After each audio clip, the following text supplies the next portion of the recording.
Isang panalangin para sa proteksyon ni Pangulong Rodrigo Duterte, amang makapangyarihan, hari ng katarungan. Sa iyo itinataas ang aming pinunot bayan. Sa laban niyang matuwid, ikaw ang kanyang kalasag. Sa gitna ng pagsubok, ikaw ang kanyang lakas. May mga lobong nagkukubli, may mga aninong lihim, naghahasik ng kasamaan sa likod ng kanilang tingin. Ngunit, O Diyos, ikaw ang hukom na tunay.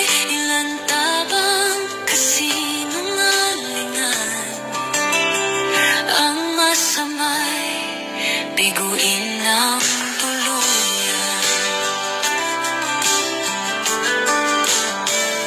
Walang sandatang ginawa laban sa kanya ang magtatagumpay.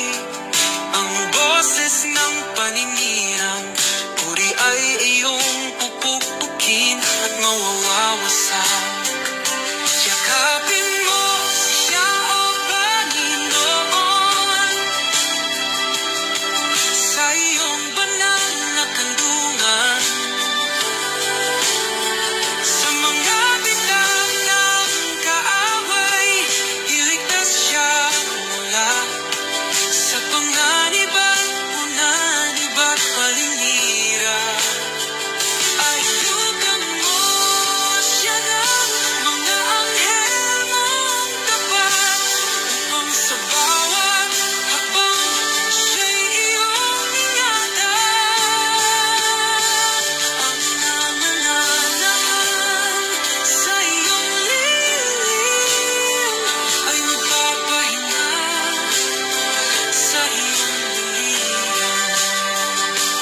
O Diyos, pagkalooban mo siya ng talino